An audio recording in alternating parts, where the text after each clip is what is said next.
It started like any other Friday evening. In the downtown rush, people were heading home. Fast food lines wrapped around the corners, delivery bikes cut through traffic, office windows glowed in yellow squares, holding the last light of the working week. Nothing felt unusual, not until the first flicker. At 6:43 p.m., every light in Midtown blinked once, just once. Most people didn't even notice. Those who did looked up, frowned, and kept walking. The flicker came again about 90 seconds later, longer this time, like the heartbeat of a dying machine trying to restart.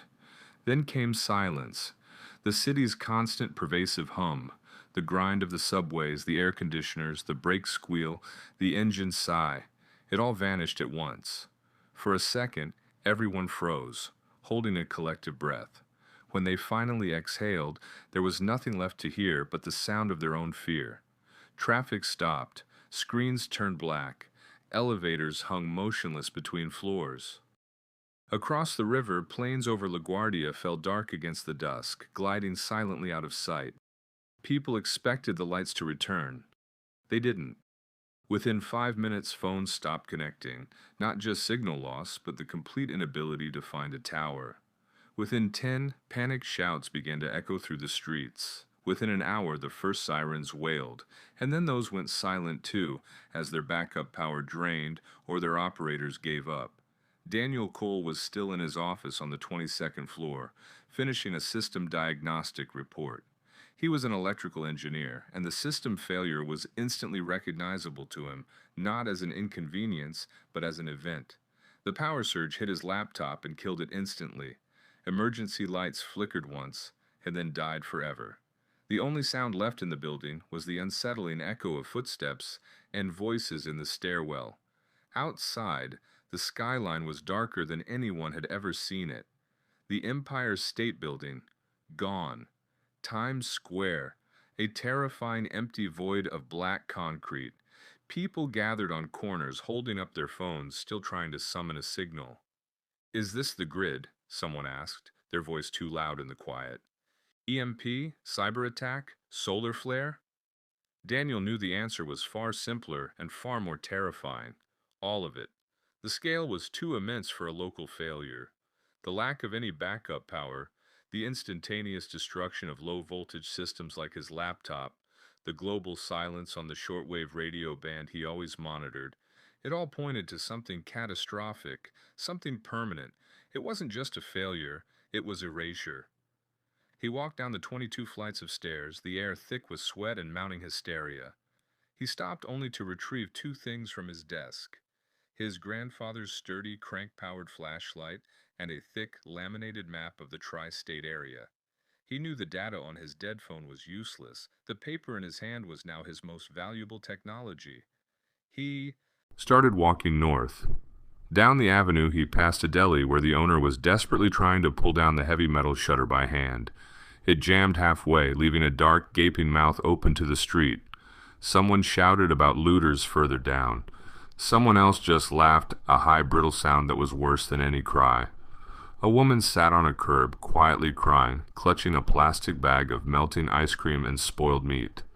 By 9 p.m., the city's last traces of natural daylight vanished.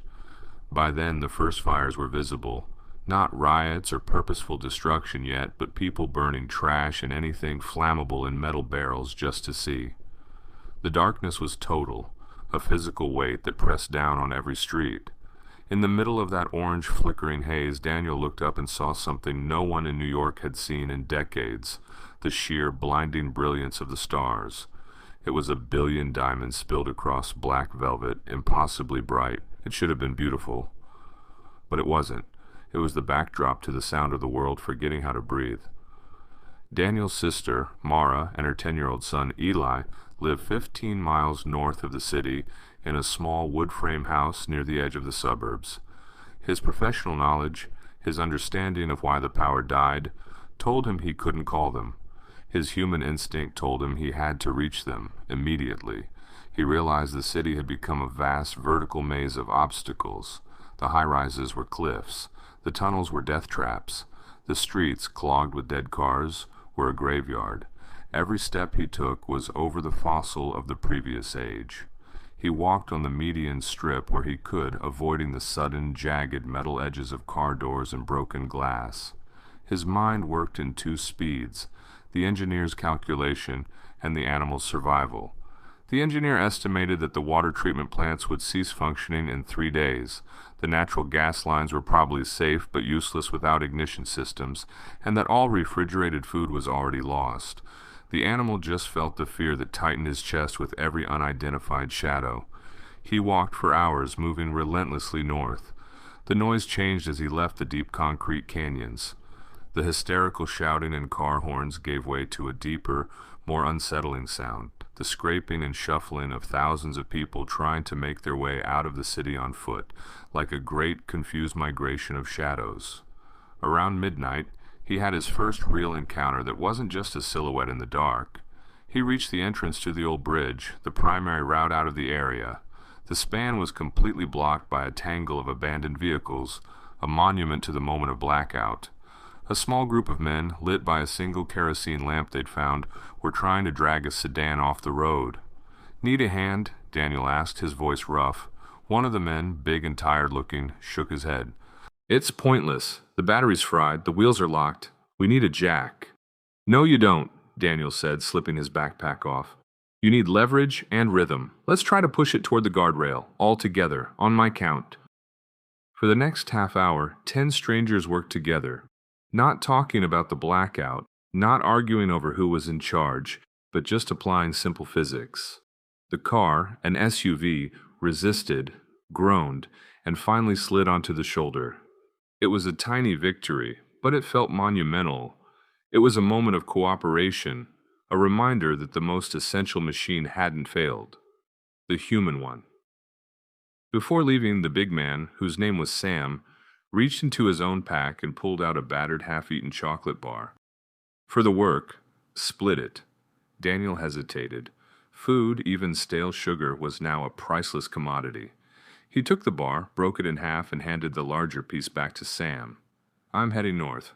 Look after yourself." Sam just nodded, his face illuminated briefly by the kerosene lamp. "You too, engineer."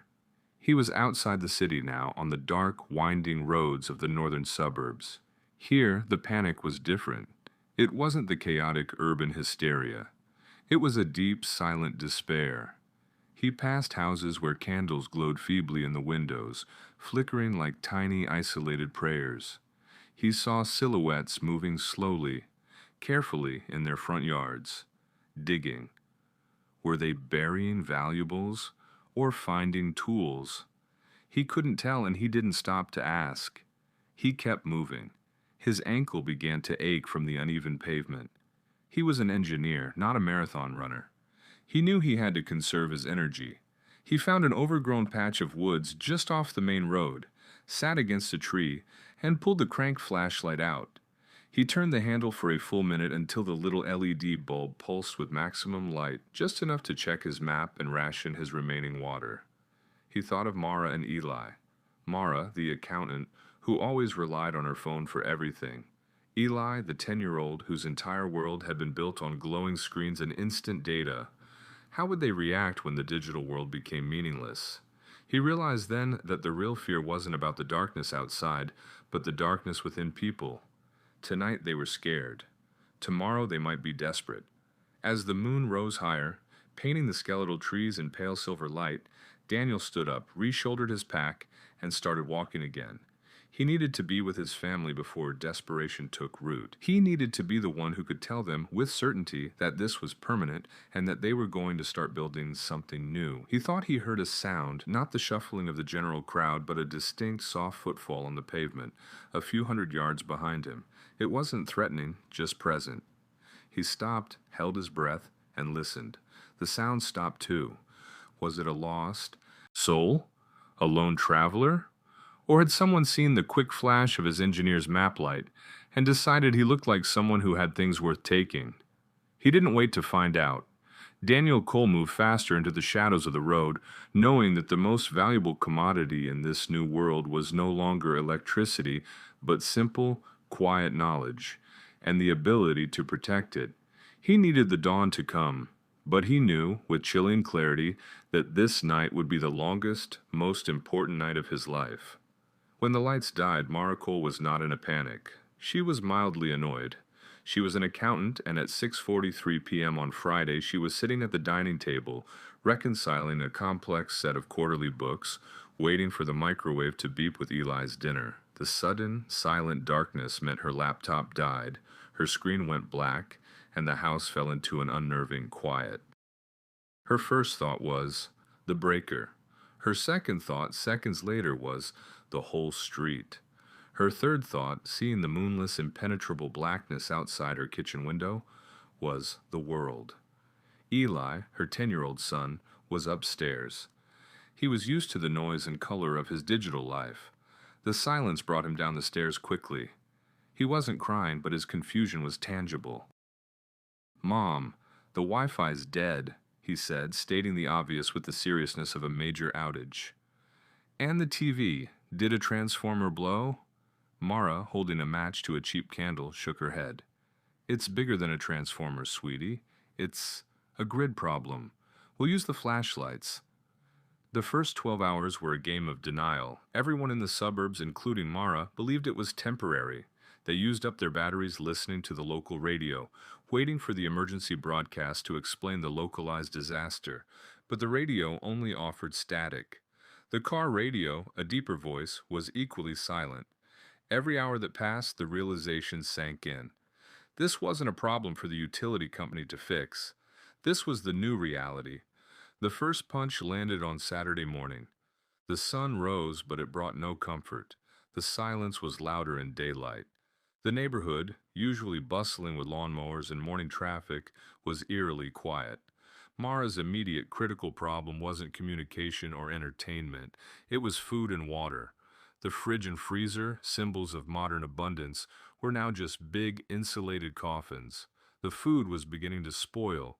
She knew she had roughly 24 hours before everything became dangerous. They spent the morning pulling out non-perishables, dried beans, flour, canned goods, and the half bag of rice she always kept for emergencies.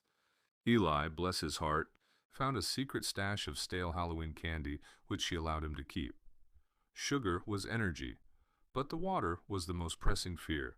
Suburban life relies entirely on electric pumps, whether well water or municipal supply. Mara turned the faucet. A sickly gurgle, then nothing. The pipes were dry. She had maybe 5 gallons left in the hot water tank and toilet cisterns.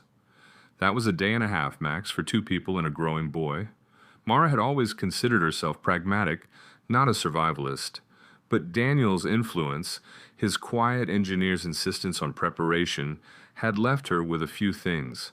She found the water purification tablets and the 2 empty plastic rain barrels Daniel had gifted her, insisting they were for gardening. She realized now they were for life. She made her first difficult trip out of the house, leaving Eli inside with the stern instruction to lock the door and not open it for anyone but Daniel. She felt the cold sweat of fear on her back. The streets were different. People were moving with a strange, predatory caution. No one looked up. They looked down, looking for anything useful. Mara had 2 goals: find more containers and find a way to access the nearby creek, a small, muddy tributary of the main river. The local pharmacy was where she saw the first sign of complete social collapse. The front glass was smashed, not cleanly, but violently. The metal shelving was overturned and the sidewalk was littered with torn boxes of Tylenol, children's cough syrup, and Band-Aids. The sheer waste was appalling. They didn't take everything. They took what they needed and destroyed the rest in their haste. Mara didn't go near it.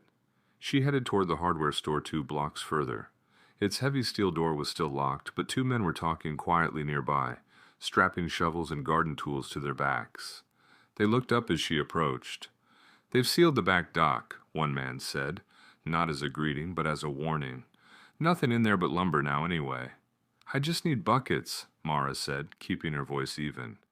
"Empty ones." The second man pointed toward a heap of overturned recycling bins. "Try the neighbors. Everyone's got big blue bins now." Mara realized the simplicity of his advice.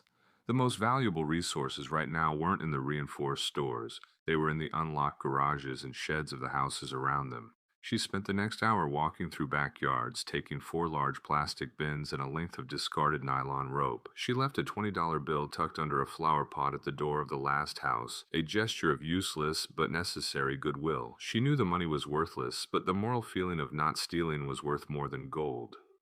Meanwhile, Daniel, now well into the suburban landscape, was encountering the mirror image of Mara's reality. He was exhausted, having walked nearly 20 miles since the blackout. His engineer's mind was now solely focused on efficiency, foot placement, caloric intake, and the maximum distance to cover before rest. He saw the same small acts of desperation. A suburban couple was siphoning gasoline from an abandoned car, an act of futility since the fuel pumps were all dead, but perhaps they planned to light fires. He saw children playing in a front yard, oblivious, drawing pictures with chalk on the driveway. He had avoided the highways, sticking to quiet back roads, which meant his progress was slower but safer. He knew the crowds were still surging out of the city, driven by the immediate threat of sanitation and starvation. The suburbs were still in their phase of stunned shock. Daniel's hook, the thing that kept him going, wasn't a philosophical idea. It was Mara's face, and the fact that he was the only one who truly understood the scale of the crisis. Everyone else was still talking about when the power would come back. He knew it was gone forever. That knowledge was a burden, but it was also a shield. It prevented denial, and denial was now deadly. On Sunday morning, the full 72 hours almost up, Mara began the back-breaking work of moving water. She and Eli had cleared the old rain barrels and positioned them under the gutter spouts. She also managed to find the buried shut-off valve near the street and turned off the house's connection to the municipal lines, a crucial step to prevent backflow contamination when the water eventually turned foul. Their nearest water source was a small creek, about a mile away through light woods. It was contaminated, but it was wet. She and Eli made the slow, arduous trip, carrying 2 of the new bins and the purification tablets. The physical labor was a shock. Mara, used to tapping keys and sitting at a desk, felt her muscles screaming after the first quarter mile. Eli, however, excelled. He was a natural at navigating the uneven terrain, and the physical task of scooping water from the cold creek was exactly the kind of concrete task he needed. "We have to boil this anyway, Mom," Eli said, pointing to a swirl of mud. "Why are we bothering with the pills?" Mara stopped, catching her breath. "The pills kill the stuff boiling can miss, honey. We don't take risks with water. Never." It was a valuable lesson. The old skills, the ones discarded by technology, were now the only currency. By late Sunday afternoon, the 72-hour mark, Mara and Eli had half-filled the rain barrels and were boiling a pot of creek water over a small contained fire in their backyard grill. They ate cold, canned tuna and crackers. They hadn't showered. They smelled of smoke and fear. But they were alive. They had shelter. They had water. They had reached level 1 survival. The initial chaos was over. The long, terrifying struggle to sustain that survival was about to begin. As the dust settled in, casting long shadows over the backyard, Mara sat on the porch, watching the smoke drift up toward the silent sky. She heard a dog barking far away, not a playful sound, but a territorial, angry sound. She was exhausted, depleted, and lonely. She desperately missed the sound of Daniel's rational voice. She needed his clarity. She needed to know that she hadn't made the wrong choice staying here, waiting. And then she saw it. A faint flicker of light, disciplined and low, moving steadily down the road, reflecting off a parked car just before it vanished into the shadows of the large oak tree at the corner. It wasn't a neighbor's frantic candle or a bonfire. It was a single, strong beam, moving with purpose. Mara stood up, her heart pounding a frantic rhythm against her ribs. She was terrified. Had Daniel arrived, or was it someone else, someone who had seen the smoke from their fire and decided that where there was smoke, there was something worth taking? She had the old rusty axe Daniel had left in the garage resting beside her. She picked it up, her knuckles white.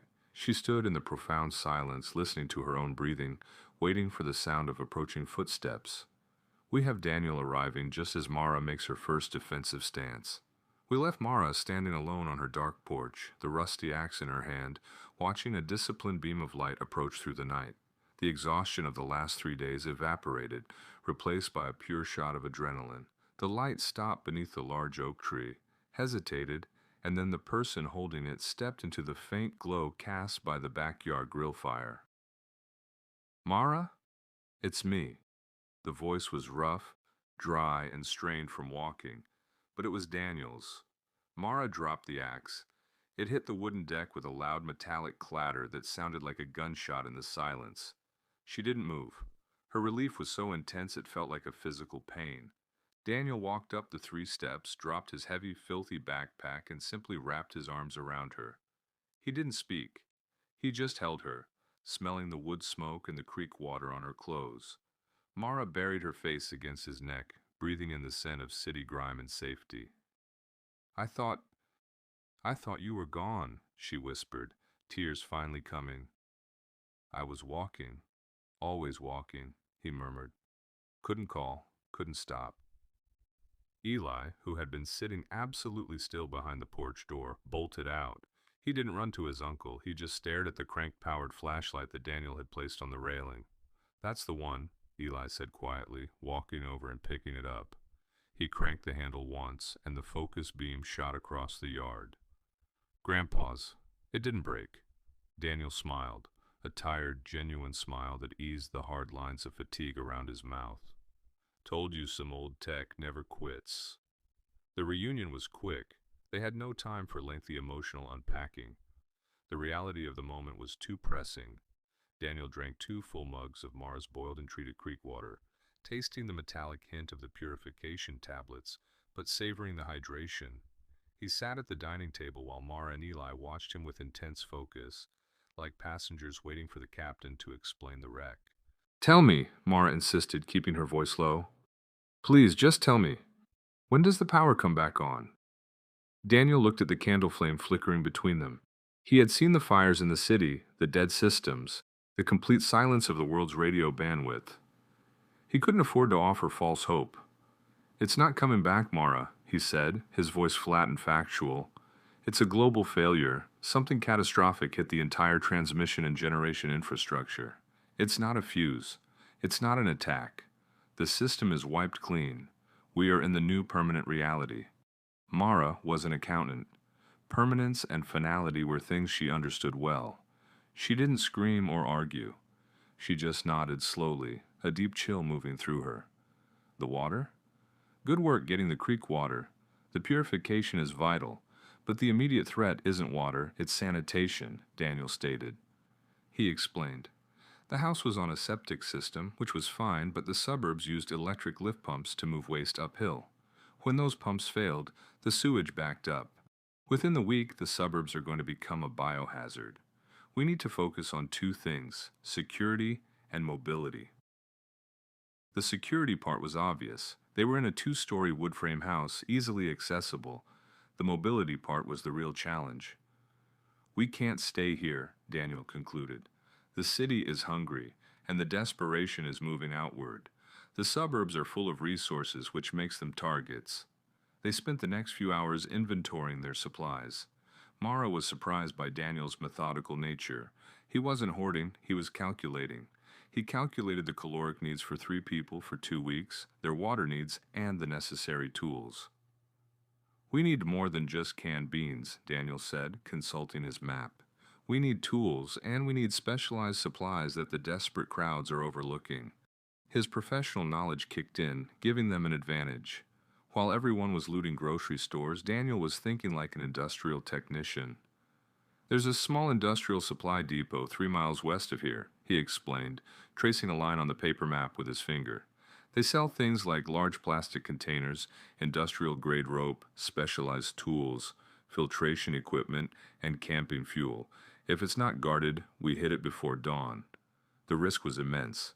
Daniel was exhausted and Mara was terrified, but the alternative, sitting and waiting for the spoils to run out, was suicide. "I'm going with you," Mara said instantly. "Eli stays here. I know the back roads better than you do, and you're walking wounded. Daniel hesitated, then nodded. Good. We go light. We move fast. We only take what fits in the backpacks. They left Eli asleep in Daniel's old sleeping bag by the fireplace, the axe leaning against the chimney. They carried the crank flashlight, Mara's salvaged nylon rope, and 2 empty backpacks. The pre-dawn trip was the most frightening thing Mara had ever done. The landscape was utterly quiet but for the crunch of their shoes on gravel. Every shadow seemed to move. They avoided the main roads, ducking through wooded lots and overgrown paths. When they reached the small, low warehouse complex, they found the parking lot empty, but the front office had been thoroughly ransacked. However, the large, rolling steel doors of the main warehouse were still secured with a heavy chain and padlock. The looters had either assumed it was empty or hadn't bothered with the effort required to break in. Give me a minute, Daniel whispered. He used a section of steel wire he'd twisted from a discarded fence and, utilizing a technique he learned during his college days as a bored locksmith assistant, silently began to work the lock. Mara stood guard, holding her breath, her eyes darting between the dark windows of the surrounding buildings. The lock clicked open. Daniel slid the chain off, pulled the heavy door up just enough for them to squeeze under, and then lowered it gently. They were enveloped by the smell of oil, plastic, and dust. Inside, Daniel turned on the crank flashlight. The beam cut through the darkness, illuminating stacks of plastic piping, chemical containers, and rows of shelves filled with industrial goods. Stay low, no sound, Daniel instructed. They moved quickly and efficiently. Daniel wasn't interested in generators, which were useless without fuel, or power tools, which were useless without electricity. He was looking for permanence. He found several rolls of heavy-duty, waterproof tarpaulin, critical for shelter and water collection. He found spools of thin, flexible copper wire, not for power transmission, but for snares and repairs. Most importantly, he found a sealed box containing cast-iron cooking pots and a small crate of high-density camping gas canisters, which were still valuable for immediate clean heat. Mara found a stack of new sturdy leather work gloves and a full box of disposable face masks, the kind used for dust and fine particles, which Daniel instantly realized would be essential against the coming sanitation threats. As they were strapping the last of the tarpaulin to Daniel's pack, they heard the grinding sound of a vehicle door opening outside. Someone was arriving. They froze, plunging the flashlight into the folds of the tarp. The air in the warehouse was cold and silent. They heard heavy footsteps, then a loud voice echoing just outside the steel door. They didn't hit the warehouse, did they? Those idiots only went for the office. Another voice replied, lower, menacing. Doesn't matter. We seal it. If there's anything left, it's ours. Daniel and Mara looked at each other, their eyes wide with fear. They were trapped inside their treasure trove, and the people outside were clearly organized and proprietary. Daniel silently pointed to a high stack of plastic pallets in the far corner. They had to wait it out. Their survival hinged once again on silence and patience. Under the massive black sky, Daniel and Mara waited, hidden by the high stacks of plastic. The waiting was excruciating. Every scrape, every grunt of the men outside sounded like they were right next to them. Daniel used the time to ask Mara about the neighborhood. Who had organized? Who was struggling? Mara told him about the smashed pharmacy, the silent houses, and the territorial dog. The neighbors, the Johnsons down the street, they have a deep well, Daniel. It's hand-cranked. They still have water, Mara whispered. Daniel nodded. That well is the single most valuable resource for half a mile. We can't take it, but we have to work with it. Survival isn't just about what we have, it's about what we can share safely. His moral compass wasn't driven by charity, but by pure, cold pragmatism. Hoarding a resource that valuable would make them a target. Sharing access under defined controlled conditions built an alliance and a defense perimeter.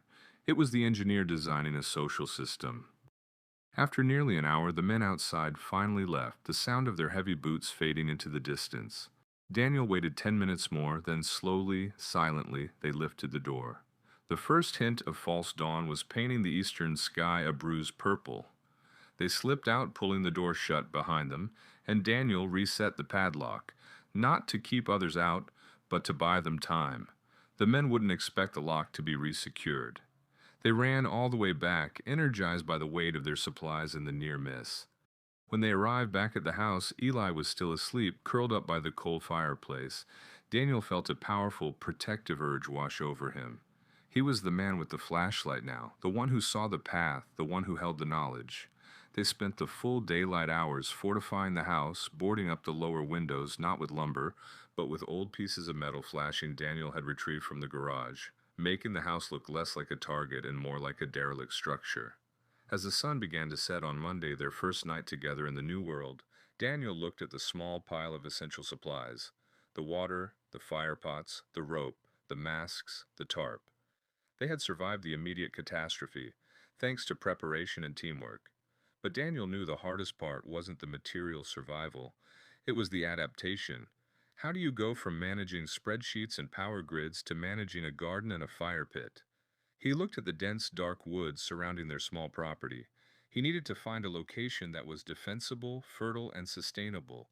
They couldn't stay in the suburbs forever. Tomorrow, Daniel told Mara as the final light failed, we start planning to move. We'll need a place we can hold. Mara nodded, leaning against him. Where do we even look? Daniel didn't answer right away. He was consulting his mental map, thinking not about highways, but rivers and watersheds. He remembered an abandoned, decommissioned state park facility tucked deep in the hills, built near a reliable stream source, a forgotten piece of infrastructure. It was a long walk. It was dangerous, but it was the best place to begin again. The second day after Daniel's return was the day the denial finally burned away. The sun rose, but it revealed not a restored world, but a dead one. The air itself felt different, cold, quiet, and profoundly empty. Mara and Daniel sat at the kitchen table, running a last futile test. Daniel held up a small portable FM radio that was once battery-powered, now attached to a jury-rigged hand-crank charger. He turned the crank until the indicator light glowed weakly, then let the dial sweep across the entire band. There was nothing. No static, no muffled voice from across the country, no emergency broadcast. Just total, profound silence. If even the commercial shortwave receivers are silent, it means every satellite is down, Daniel stated, his voice low, as if afraid to wake the dead. And if the satellites are down, then every major transmitter, every substation, every primary line has been destroyed or overloaded. This isn't a blackout, Mara. It's an erasure. The system is gone. Mara, the accountant, understood the gravity of zero. Zero communication, zero infrastructure, zero hope for external rescue. The sheer scale of the global event meant there was no government, no military, and no one coming to help. The only rule of law was self-preservation. We have to move today, Daniel said, consulting the map he had spread out on the table. He traced a line northwest, away from the suburb and deeper into the wooded hills. Mara had questions, pragmatic ones. We have the water now. We can boil it. We have the food for 2 weeks. Why move? The house is shelter. Leaving makes us vulnerable. Daniel understood her attachment. This was her home, her safety zone. Because this house is a liability, sanitation is the clock. Every suburban house has a failed septic or a backed-up line. The contamination is coming. The population density here, combined with a lack of clean water and waste disposal, will turn this place into a sick house in 10 days. We can't get sick. We don't have medicine. He pointed to the location on the map, an X marked in faded pencil. There's an old state park facility here, decommissioned 15 years ago. It has 2 things we need: defensibility and water. It's built on higher ground, surrounded by thick woods, and near a tributary that feeds directly from the watershed. Crucially, the facility has a small prefabricated concrete blockhouse that can be sealed, and it was originally plumbed with a basic gravity-fed cistern. No electric pump required. He folded the map. We take the critical tools, the crank light, the copper wire, the pots, and the seeds. We move today. Before they could begin packing, Daniel knew they had to address the elephant in the neighborhood, the Johnsons' well. He and Mara walked 3 houses down, moving slowly, their hands empty and visible. Mr. and Mrs. Johnson were older, kind people who had retired from teaching. They were standing by their old hand-cranked well, taking turns pulling up a bucket. They looked shocked, defeated, and frightened. Daniel approached them calmly. "Mr. Johnson, we need to talk. This isn't going to come back on. It's permanent." The Johnsons' faces crumbled. They hadn't allowed themselves to believe it. "Don't tell anyone about your well," Daniel continued, his voice low but firm. "It is the only thing that separates this block from a riot. You have the only working water source for a quarter-mile." Mrs. Johnson, holding the bucket handle, started to shake. "What are we supposed to do, Daniel? We can't defend it." This was the moral fault line Daniel had anticipated. Survival required cooperation, not just isolation. "You can't defend it alone, but you can share access under control," Daniel said.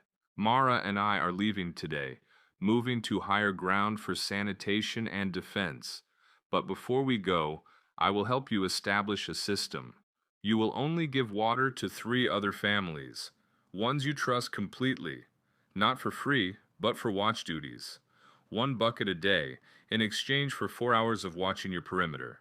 You are trading water for security." Daniel explained his knowledge of the coming sanitation crisis, the need for boiled water, and the use of the masks. He gave them 2 of the dust masks Mara had found, explaining they needed them to avoid airborne contagion from backed-up waste. "The key is transparency within a small group," Daniel concluded. "You're not hoarding, you're leading a defense. You save the well, and you save this corner of the neighborhood from eating itself alive." He spent 20 minutes setting up a system for the Johnsons, showing them how to lock down the wellhead at night with a simple wooden crossbar, and advising them to let the water sit for 24 hours before drinking, even if it looked clean. He gave them the small remainder of his water purification tablets. It wasn't a noble act of charity. It was a strategically sound move. By creating a small, functional pocket of order, Daniel reduced the chances that panic would boil over and follow him and Mara up the road. He was engineering a social buffer. They returned home to a silence that felt like a scream. Now the focus was on leaving their lives behind. Mara's professional identity was literally stored in her locked filing cabinet, the physical evidence of her career. Eli's childhood was in his video games and charging cables. Daniel's past was in the drawers of engineering blueprints he had collected. All of it was useless weight now. The physical and emotional act of packing was brutal. They sorted through clothing, discarding anything that wasn't durable denim, wool, or leather. They left behind 90% of their possessions. They couldn't take mattresses, couches, or books. They could only take what could be carried on their backs for an unknown distance. Eli struggled most with his small, brightly colored robot toy. It was powered by AOA batteries, all of which were dead. "It's coming back, right?" Eli asked, holding the dead toy. "When the power comes back, it'll work." "No, Eli, the power won't come back," Daniel said, kneeling down. "But this house will still be here, and if we survive and make the state park a home, maybe someday, we can come back and see the toy again. But we can't risk losing our lives for a piece of plastic. We need the space for the things that keep us alive. A toy can't boil water." He showed Eli the heavy, sooty cast-iron pot they were taking. "This is the only piece of metal we need right now. It is heavy, but it is life. You carry your clothes, your boots, and 1 blanket. You need to be strong for the walk." Eli, understanding the new rules of weight and value, nodded. He gently placed the robot on his bedside table, said a silent goodbye, and picked up the canvas sack Daniel gave him. The seriousness of the task, the constant forward motion, seemed to calm the boy. He was being given a job of real consequence. As the afternoon light faded, they strapped on their packs. Daniel carried the heaviest load: the pots, the tarpaulin, the map, and the copper wire. Mara carried the food, the water filtration gear, and the sleeping bags. Eli carried his clothes and the precious, life-giving bag of dried beans. Mara looked at the door of her home. It was silent, dark, sealed with Daniel's metal flashing. It looked like a tomb. She felt the weight of every lost convenience, the ability to turn a tap, flick a switch, or call for help. The civilization that had supported her life was truly gone. She was now just a woman on a dirt path. "Ready?" Daniel asked quietly. Mara nodded. She took Daniel's hand and Eli's hand, and they stepped off the front porch. They didn't use the flashlight. They waited for the last light to fade, then moved under the cover of the gathering darkness, moving south and west toward the hills. The first few steps were over familiar ground, but it felt alien. The suburban streets were now a hostile environment, full of silent, predatory shadows. Daniel guided them through backyards and drainage culverts, avoiding the main roads, relying on the memory of the map and the faint starlight. After nearly an hour of silent walking, they reached the crest of a ridge. Daniel paused, looking back toward the cluster of dark shapes that had been their lives. He couldn't see the individual houses anymore, just a dense field of blackness. But he could see something else. In the distance, where the city once glowed, there were more flickers than ever before. Not the organized street fires he'd seen initially, but scattered frantic pinpricks of light, dozens, perhaps hundreds, burning wildly across the horizon. It was the glow of utter chaos, of desperation fully unleashed. The city was finally devouring itself. Daniel turned his back on the fiery horizon. Their path led toward the quiet, dark, unpopulated hills.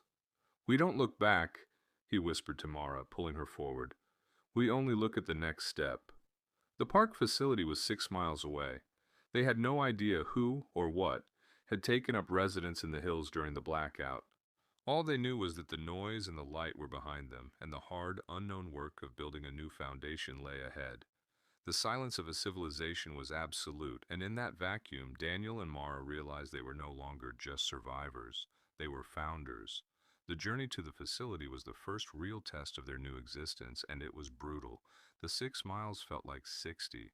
They moved off trail to avoid the main access roads, forcing them to navigate thick undergrowth, sudden inclines, and drainage ditches. The weight of their packs, the iron pot, the bundled tarpaulin, the heavy bags of dried beans, sank into their shoulders like lead.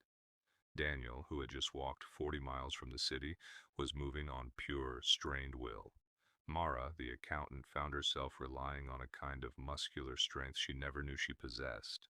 Her legs burned, but the fear of stopping outweighed the pain of moving. She kept a grip on Eli, pulling him over obstacles, speaking only in short, whispered instructions.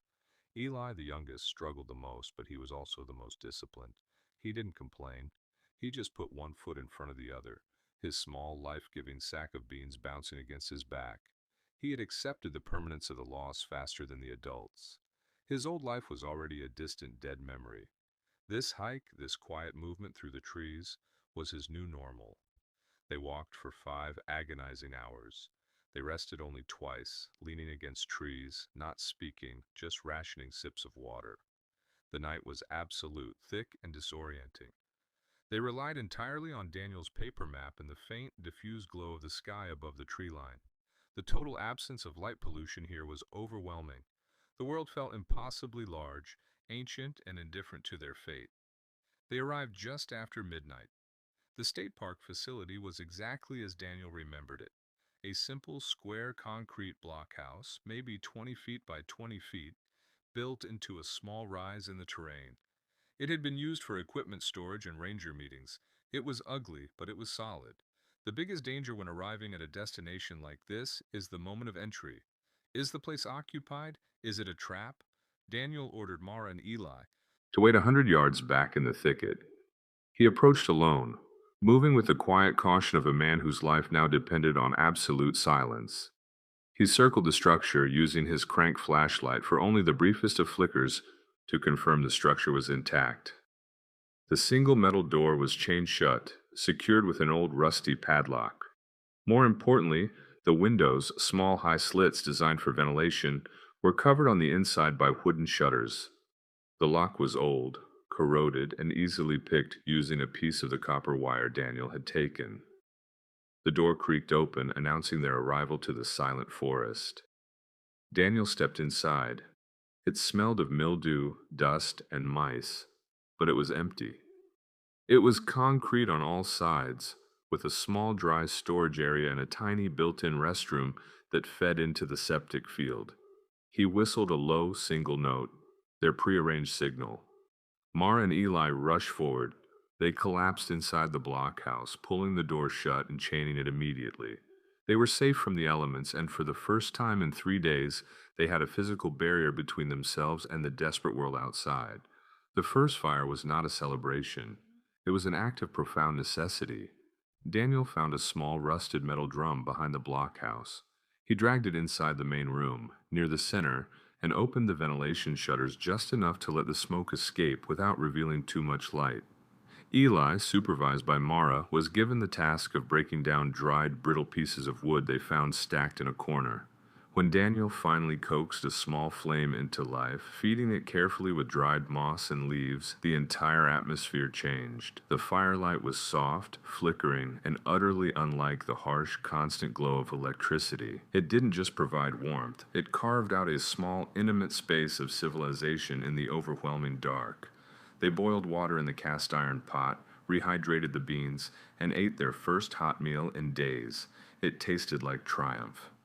"This is our home now," Mara whispered, watching Eli stir the beans with a wooden spoon. "We start here." "We start with the water," Daniel corrected, the engineer's instinct prevailing. "Fire can be seen for miles. Water is life, and it has to be hidden." Daniel spent the rest of the night, while Mara and Eli slept curled up together in the corner, assessing the facility's great advantage, the cistern. The park was built on a small stream that fed into a natural catch basin, which then fed into a concrete cistern via a simple, sloped pipe, all relying on gravity, not pumps. He located the cistern cover outside the blockhouse, a heavy slab of concrete covered with dead leaves.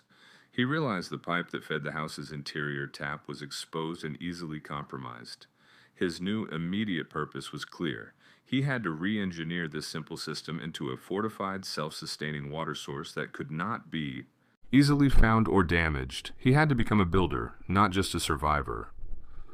The next morning, the first full day at the facility, Daniel set the agenda. Mara, the organized accountant, became the quartermaster and perimeter security. She used the large tarpaulin to create a sheltered area outside the blockhouse entrance, using the copper wire to secure it to the trees, a low-tech, camouflage green awning that provided cover from rain and sightlines into the surrounding woods. She was responsible for the inventory of food and monitoring the water purification process. Eli was put in charge of fuel. Armed with a small blunt handsaw and his leather gloves, he was sent out to collect deadfall, only dry, broken branches, keeping him within sight and sound of the blockhouse. This purposeful work kept him focused and calm, transitioning him from a scared boy to a functional part of the team. Daniel took on the engineering. He found old metal posts and lengths of discarded chain-link fence behind the blockhouse. He spent the daylight hours digging around the pipe leading from the cistern, burying it deeper, and building a low, crude palisade around the water source, concealing the cover with rocks and brush. The work was exhausting, slow, and relied on manual labor that machines used to do instantly. He realized his knowledge of complex power grids was less useful than his basic understanding of physics and materials. The world didn't need a massive power plant, it needed a clean drink of water. They had found their rhythm. The morning brought work, the midday brought shared, careful cooking, and the evenings brought the quiet, reflective glow of the firelight. But with the firelight came the shadow of fear. On their third night at the facility, they heard a sound they couldn't ignore. Not the snapping of a twig. They heard plenty of that, but the distinct rhythmic sound of heavy metal striking stone, maybe a half-mile down the main abandoned road that led up to the facility. Clang, clang, clang. It was the sound of someone breaking something, or trying to break into something. It sounded like a sledgehammer against concrete. Daniel froze, holding his breath, gesturing for Mara to smother the small cooking fire with a handful of ash. He grabbed the flashlight and the rusty axe they had brought. "They're not on foot," he whispered, his heart hammering in his throat. "That sound is a group. They're hitting the old maintenance shed, looking for gas or tools." The silence that followed the clanging was the most terrifying sound of all. It meant the people had either succeeded in breaking in, or they had heard something and stopped to listen. Daniel extinguished the last ember of the fire. The blockhouse was plunged into absolute suffocating darkness. They stood perfectly still, listening. Eli pressed himself against Mara's legs. A few minutes later, they heard footsteps, closer this time, and the low murmur of voices.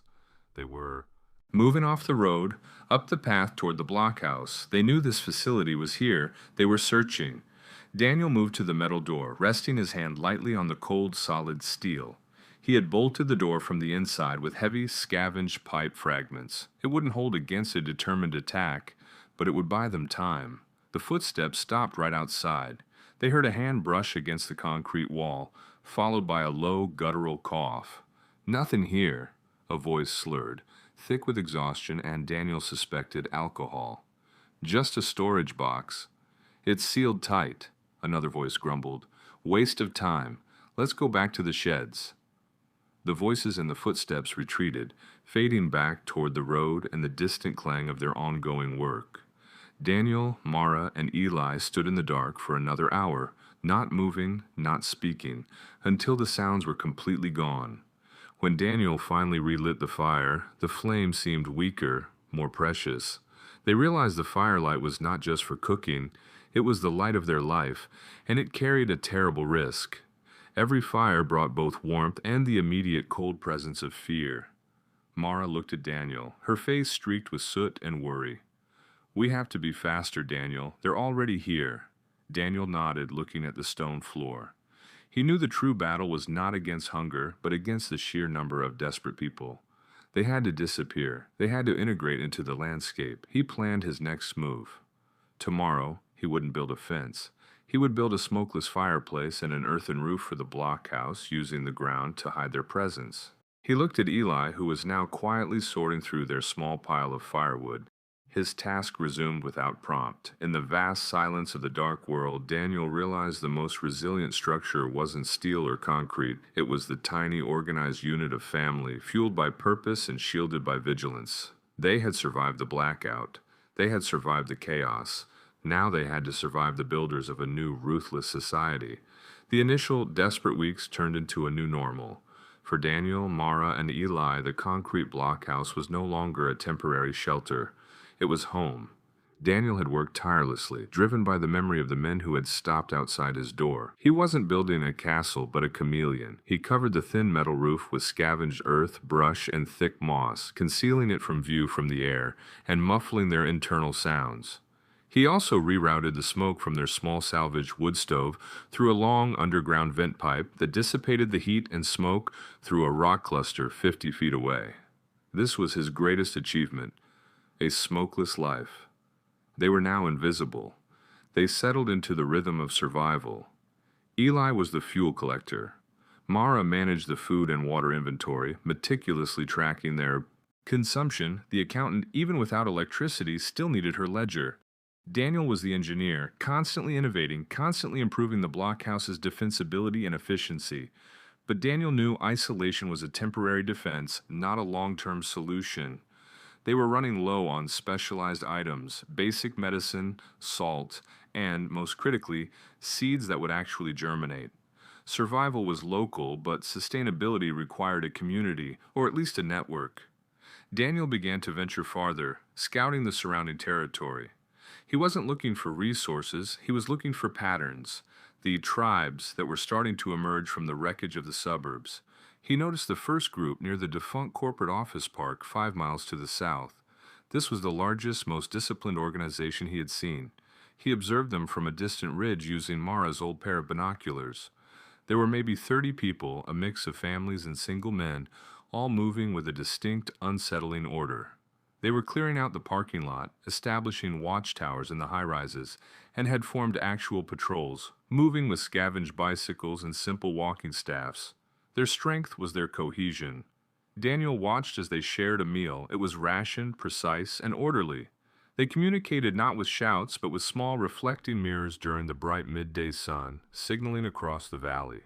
They had managed to create a small, functional island of civilization, trading safety for absolute adherence to strict rules.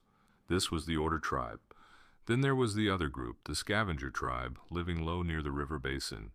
Daniel recognized the heavy-handed, aggressive energy of the men who had visited his door. They were smaller, more chaotic, and less interested in building. They were still driving salvage trucks, fueled by siphoned gasoline they somehow still possessed, using them to haul away anything of immediate consumable value: alcohol, blankets, and firearms. Their strength was their intimidation. Their survival plan was short-term. Take from those who produce. Daniel watched one of their groups raid a small farm that had just started to sprout winter vegetables. The raiders took the tools, the food, and beat the farmer. But they didn't know how to sustain the farm itself. Their existence was self-limiting. They would eventually run out of things to steal. Daniel returned to the blockhouse, shaken by the contrast. "They aren't just surviving, Mara," he told her, stirring the embers of the fire. "They're forming states. One is based on rules, the other on force. We are caught between them." Mara, sitting patiently mending a hole in Eli's sock, looked up. "We need a third option, Daniel. We can't join either. The Order tribe will take our knowledge and make us work for them. The scavenger tribe will take our food and kill us. We have to be the neutral zone." "How do you be neutral when—" "You have nothing to defend yourself with but a rusty axe?" Daniel asked, frustrated. "Our value isn't physical. It's in your head, Daniel. You know how to build a smokeless fire. You know how to purify water reliably. You know the geography of the defunct utilities. That is currency. What do they need that we can trade?" Mara countered, her mind, the accountant's mind, calculating risk and value. The real question, the hook that would drive their future, was this: in a world without money, what is the most valuable commodity? Daniel realized it wasn't gold or even beans. It was certainty. Certainty that the water won't kill you. Certainty that your fire won't give away your position. "Information and skill," Daniel murmured. "We trade information for supplies." But they couldn't just walk up to the Order tribe and announce they were an engineering think tank. They needed a secure, neutral way to advertise their unique value. This is where Eli, the silent observer, provided the unexpected breakthrough.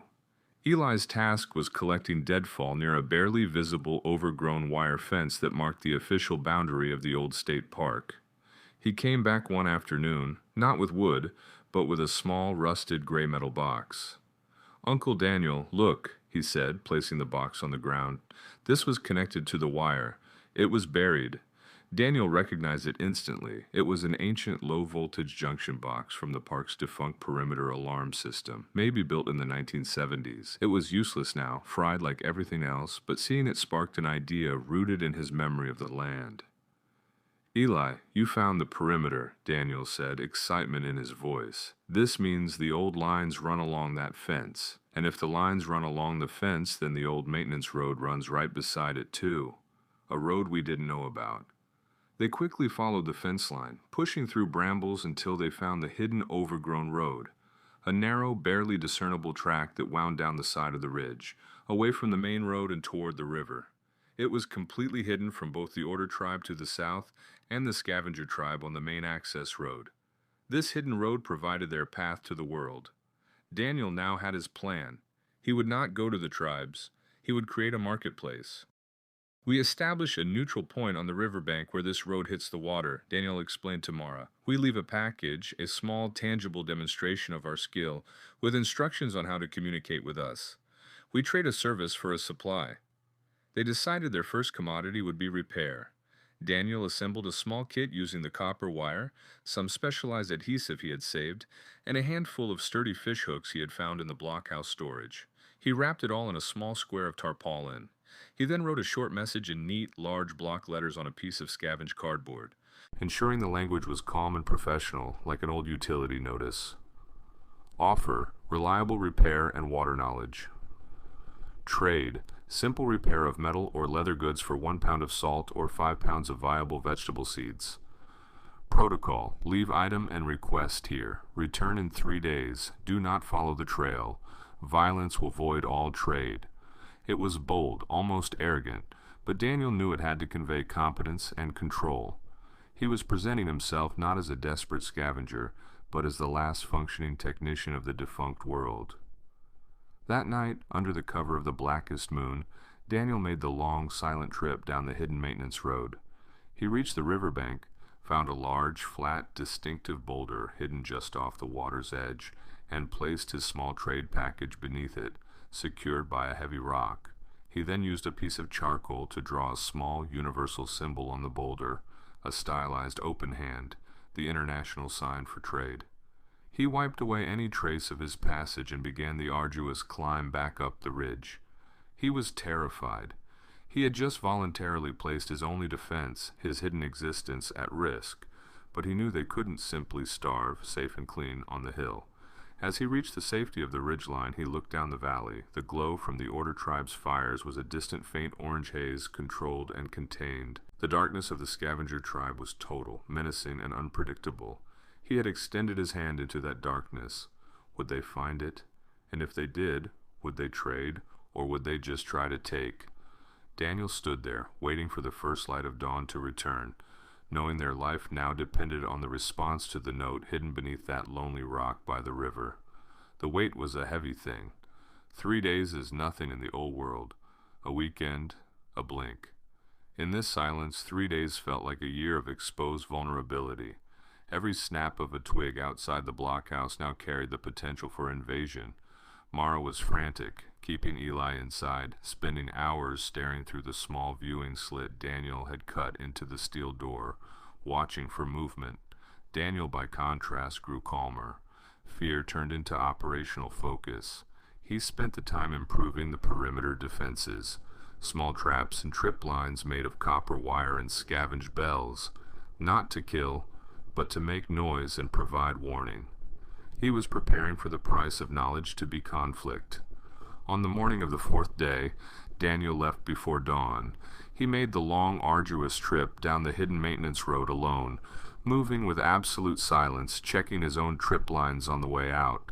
He found the river boulder. He stopped 50 feet back, watching and listening for a full 15 minutes. Nothing moved but the cold river water and the early morning wind and the dry leaves. He approached the rock, his heart high in his throat. The note was gone. The trade spot was clean.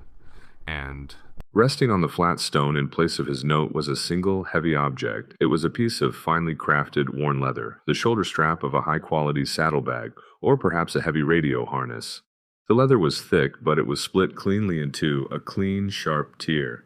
It represented hours of skilled labor lost, a durable piece of the pre-blackout world that could not be easily replaced. Beside the broken leather was a small canvas pouch, inside a handful of coarse salt and a dozen loose winter rye seeds. The exchange was fair, even generous. The trader hadn't tried to haggle.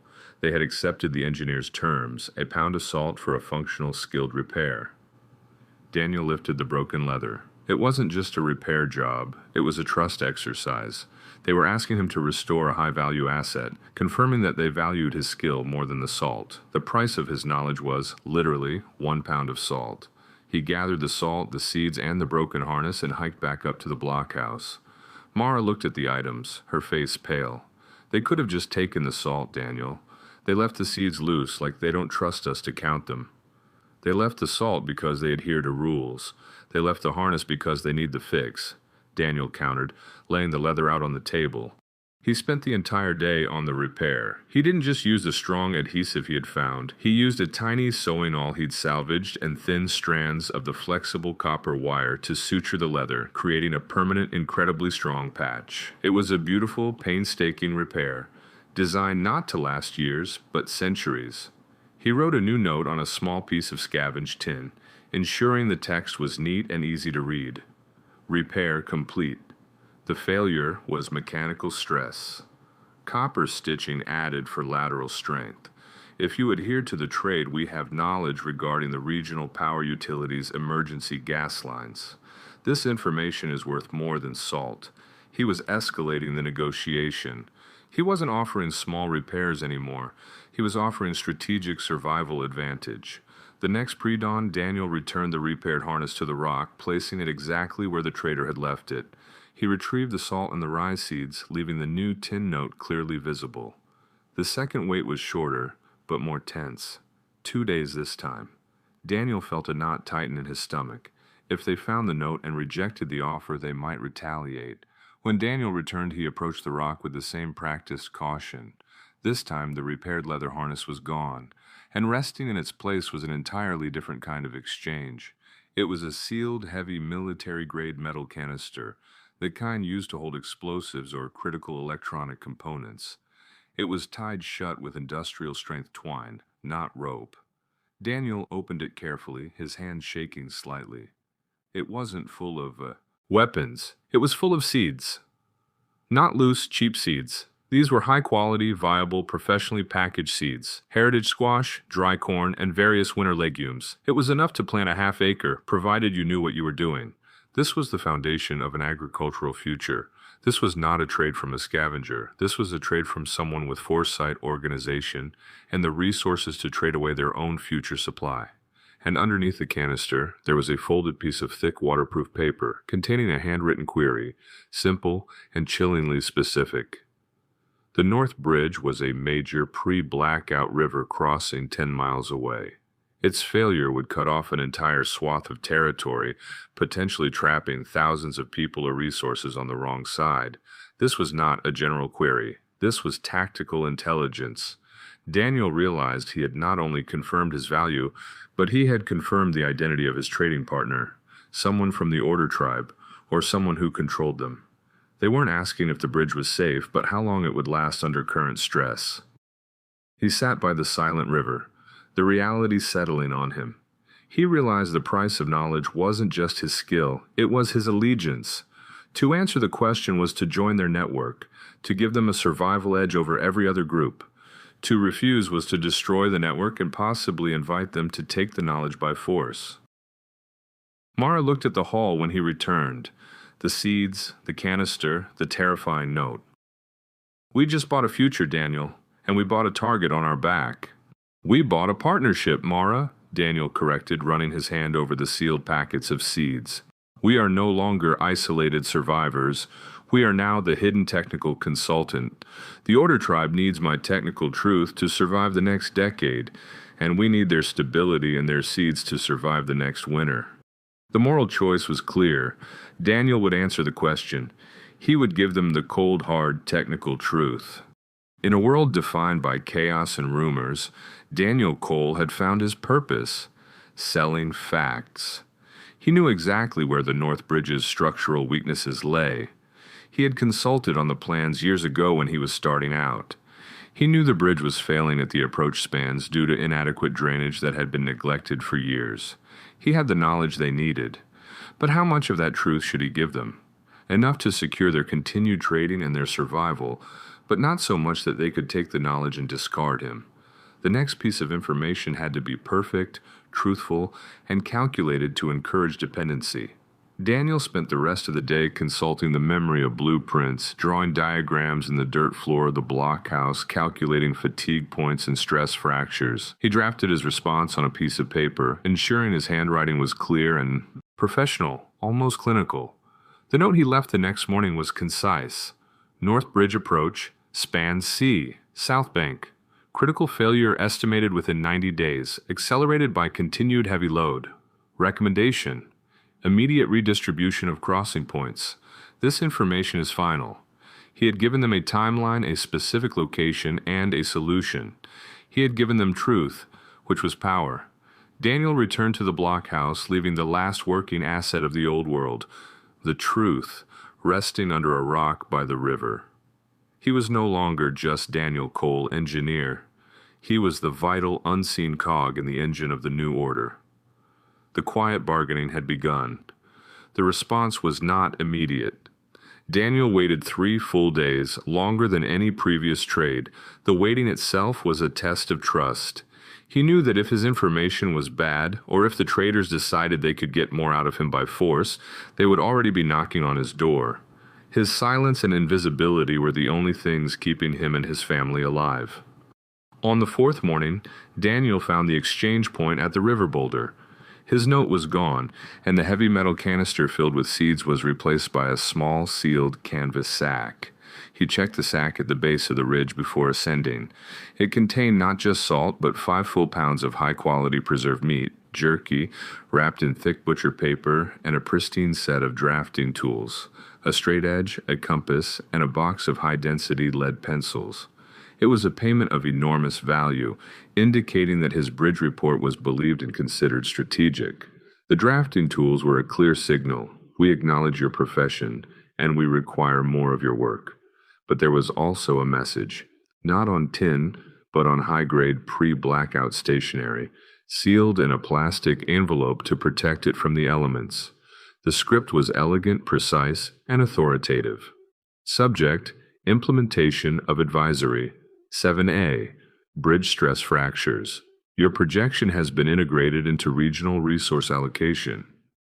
Result: We have begun redirecting all wheeled transport to the Western Ferry approach, effective immediately. This necessary relocation requires sustained, accurate risk assessment. To ensure efficiency and long-term planning, we require confirmation of future data via face-to-face consultation. Rendezvous Point Gamma, the old Ranger Tower clearing.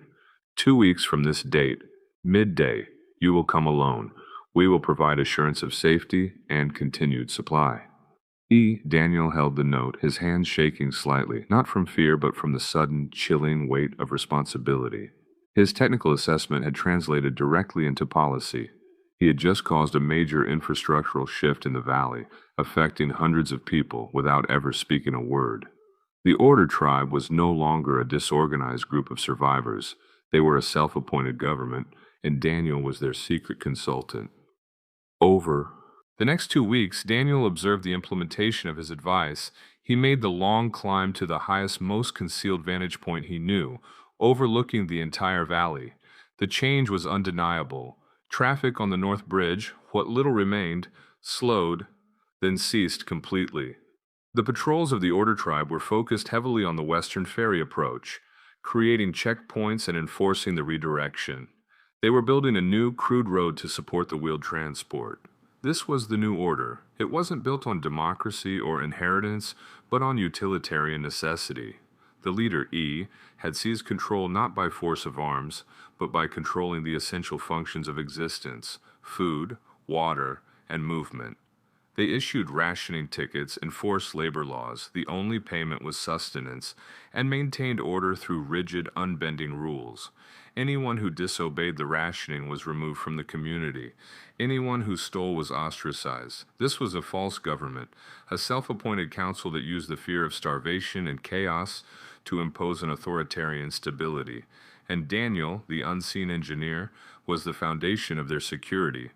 They were making policy based on his technical expertise, which meant he had quiet, terrifying power. The night before the rendezvous, Mara was terrified. "It's a trap, Daniel. They need your brain, but they don't need you. They'll take you and lock you up to ensure your labor."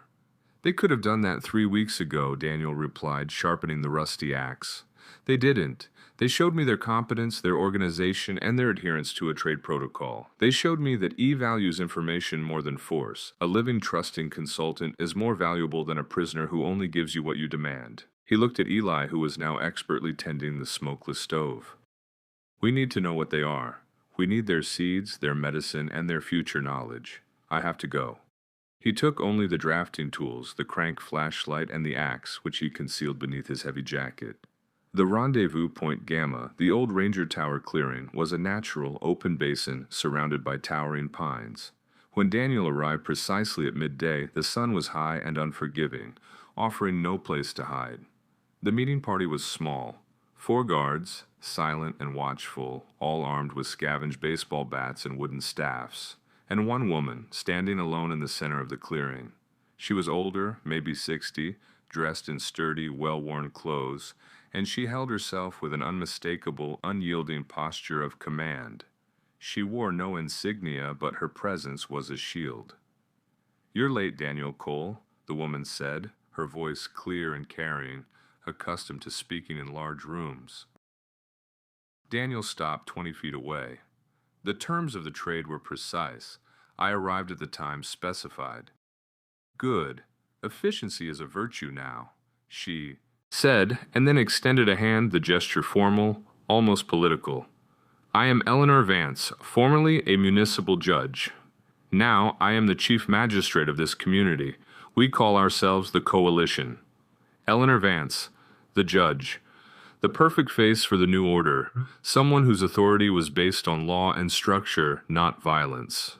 You have saved us hundreds of man-hours and prevented a catastrophic loss of equipment on the North Bridge, Mr. Cole," Eleanor stated, dropping her hand. "The Coalition is not interested in stealing your knowledge. We are interested in preserving civilization, and that requires reliable infrastructure, even failed infrastructure. You are now our chief infrastructure advisor. You are safe. Your family is safe. We will establish a continuous supply line to your location, provided you continue to furnish us with actionable technical truth. It was the deal of a lifetime. Safety, supply, and political influence, all without having to move into the rigid, controlled settlement. Daniel was quietly elevated to the highest level of this fledgling government. But the price came immediately. Eleanor opened a worn leather satchel and pulled out a rolled-up diagram, hand-drawn and rough. It was a schematic of the old municipal waterworks, the pumping station that used to serve the valley. Our immediate problem is the river basin population, Eleanor said, her voice turning cold. They are the scavengers. They are chaotic. They waste resources and they breed sickness. They are located near the primary intake valve of the old waterworks, right on the river bend. She pointed to a spot on the schematic. This intake pipe is still intact. If we could activate a small contained backflow into that primary pipe, it would not flood the river, but it would contaminate the immediate water source of the scavenger tribe. She looked Daniel directly in the eye. It would force them to abandon the river and move to higher ground, further away from our community, before the winter without mercy sets in. We need them to move. We will not kill them. But we cannot have their disease and their chaos at our doorstep. Is it technically possible to create a controlled backflow using gravity and minimal pressure? Daniel stared at the schematic. This was not about bridge longevity or fire efficiency. This was a moral fault line. It wasn't violence, but it was forced eviction through the threat of sickness. It was using his technical knowledge to wage a subtle war. It was the moment Daniel Cole had to decide if his quiet leadership would be used to save only his own family or to protect Eleanor Vance's rigid New World Order. He, the engineer, the man of facts, was being asked to weaponize water. Daniel returned from the rendezvous with the preserved meat, the drafting tools, and the weight of a terrible secret. He had not accepted or refused Eleanor's request. He had simply said he needed time to perform the CIAVR, necessary calculations regarding the pipe pressure and integrity. He was trading an ethical problem for a technical one, buying himself a few days of grace. Mara watched him for 3 days as he paced the small floor of the blockhouse. He barely spoke. He didn't touch the jerky or the new tools.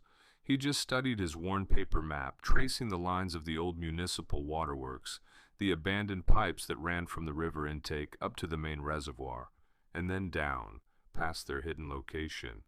Finally, Mara broke the silence. Eli was asleep, the only sound the gentle hiss of the smokeless stove. "What did she ask you to do, Daniel?" Mara asked quietly. "You look like you've been asked to kill a man." Daniel didn't look up, but he stopped pacing. "She asked me to weaponize the water system, to use my knowledge of the pipe infrastructure to force a backflow into the river intake pipe. It wouldn't kill anyone outright, but it would contaminate the scavenger tribe's water source enough to make them sick, forcing them to move out of the river basin before winter." Mara didn't react with shock or disgust. She reacted like the pragmatic survivor she had become. "They are a threat, Daniel. They raided the farm 3 miles north of here. They have no code. If they find our cistern, they will take everything." "They are sick already, Mara," Daniel countered, running a hand through his hair. "They are disorganized, hungry, and they will become the source of an epidemic that will eventually reach us and the coalition. Forcing them into the hills in late autumn without supplies is a death sentence. It's genocide by spreadsheet." "It's survival by engineering," Mara insisted, her voice tight. "Eleanor is offering us a choice, a stable, safe, ordered future with the coalition, or chaos. If they move the scavengers, they create a buffer zone. It's ugly, but it's practical. What good is our morality if we freeze to death or watch Eli die of typhus?" This was the moral fault line Daniel had foreseen, the moment when the need for security forced a betrayal of fundamental human principles. Daniel finally put the map down. "It's not just about the scavengers, Mara. It's about E. If I do this, I confirm that my knowledge is available for her social engineering. I become the technician who designs her moral compromises. She becomes dependent on me, yes, but I become complicit in every terrible choice she makes to maintain her order." He tapped the map at the side of the old river intake. I won't do it. I won't contaminate the water. But I also can't just tell her no and cut off our supply and protection. We need the coalition. We need the stability they represent. He had to find a third way, a solution that served the coalition's goal, securing the river basin without resorting to deliberate contamination.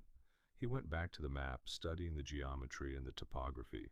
He wasn't looking at who he could hurt, but how he could solve the problem without bloodshed or sickness. He was looking for a technical escape route from a moral dilemma. Then he saw it, an anomaly. The old pipe, Daniel muttered, tracing the municipal line. It was laid 40 years ago. There's a section right after the main junction before the pump station, a junction that led to the old decommissioned fire department testing facility, a huge underground concrete basin designed to hold hundreds of thousands of gallons for practice exercises. He pointed to the junction, a hairline crack on the paper. The pipe there has a manual bypass valve. It's a 7-foot brass wheel, the size of a wagon wheel. It's deep underground, but it's still accessible via a maintenance hatch. It's purely mechanical, no electricity needed. Mara looked at the location. What does that do? It doesn't contaminate the water, Daniel explained, his voice gaining the frantic energy of a breakthrough. It drains it. If I turn that wheel, it will reroute the river intake water away from the main pipe and directly into the abandoned underground testing basin. It won't hurt anyone. It will just make the pipe run dry. The effect would be the same. The scavengers would lose access to the main clean river flow they were relying on. They would see the pipe dry up and assume the river had run low or that the system was permanently blocked. They would be forced to move, but they wouldn't be poisoned. Daniel would be using his technical knowledge to enforce a political agenda, but without crossing his personal moral fault line. He would be moving the problem, not killing it. The next day, Daniel did not walk down to the trading rock. Instead, he made the long, arduous trek, alone into the hills toward the location of the maintenance hatch, a hidden, overgrown manhole cover several miles upstream from the scavenger camp. He carried only the crank flashlight, the axe, and the leather harness Mara had repaired. He found the access point, wedging the cover open with the axe handle. The air that rushed out of the hole smelled of cold, damp earth and minerals. He descended into the darkness, crawling through narrow, cold tunnels until he reached the large subterranean chamber. The valve was exactly where the blueprints placed it, a massive 7-foot brass wheel, green with decades of corrosion. Turning it was pure, heavy labor.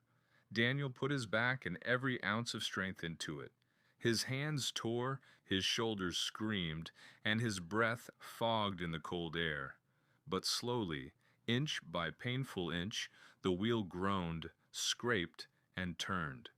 When the massive valve finally shifted completely, Daniel heard a low, rushing roar, the sound of hundreds of gallons of cold river water suddenly redirecting from the main pipe into the subterranean overflow basin. The river intake was now dry. He climbed out, sealed the hatch, and wiped away any trace of his presence. He felt a profound, exhausting relief.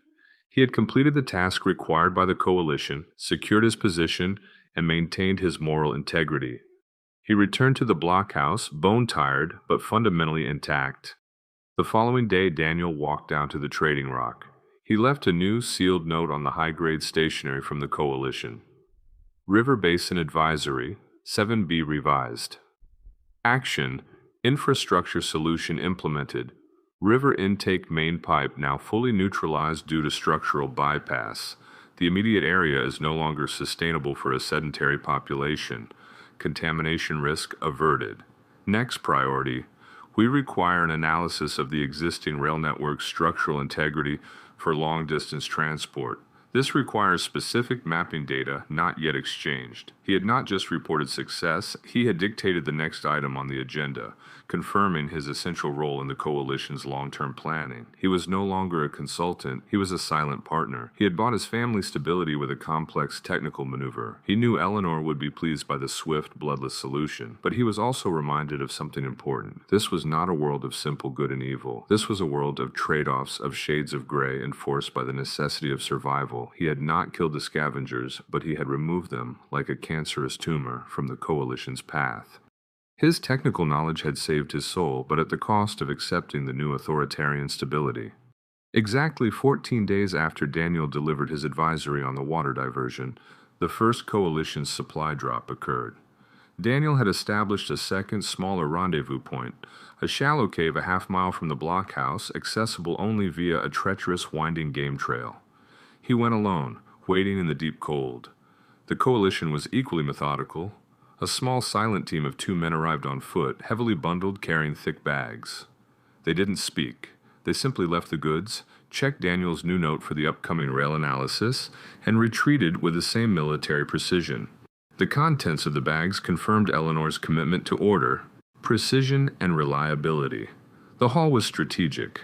A small jar of high-potency antibiotics, a gift more valuable than gold, several pounds of salt, new fishing wire, heavy leather repair needles, and a few packets of professionally dried, ready-to-eat venison jerky. The Coalition wasn't hoarding, they were investing in their technical consultant. "It's enough for a month, maybe 6 weeks, if we are smart with the beans," Mara stated, her eyes shining with relief as she organized the new inventory. "She is a woman of her word, Daniel. We are safe." Daniel wasn't so sure. "We are only safe as long as I have something she needs more than the cost of capturing me. My currency is still information, Mara, and the more complex the problem, the higher my value." Daniel's immediate task was the regional rail network analysis. The Coalition needed to move resources, bulk grains, fuel, and perhaps even relocated populations quickly and efficiently away from the chaos of the old suburbs. The only viable path for mass movement was the abandoned railroad system. Using the precious new drafting tools and the remnants of old regional maps, Daniel spent his days mapping the structural integrity of the bridges and trestles.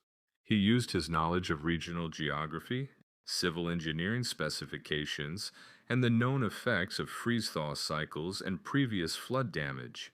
It was a solitary, intense intellectual labor, a piece of the old world that still made sense in the new. He spent days calculating the failure points. Most small bridges were fine, built of solid stone. The long steel trestles, however, were another story. He found it late one night by the light of the crank lamp, a severe, hidden weakness in the Great Northern Trestle, a mile-long steel structure spanning a deep gorge 40 miles north of their position. The original structural analysis from the 1970s had noted that the main support pier, Pier 42, was situated over a subterranean fault line. Maintenance had been lax for decades. The catastrophic energy pulse had not destroyed the pier, but Daniel calculated that the resulting electromagnetic shock wave, combined with years of neglect and the imminent heavy snow load, would cause lateral fatigue failure. If the Coalition tried to move heavy, loaded rail cars across that trestle, the resulting collapse would be an absolute disaster, a loss of resources, people, and, most importantly, the trust that Eleanor Vance's rule was built upon.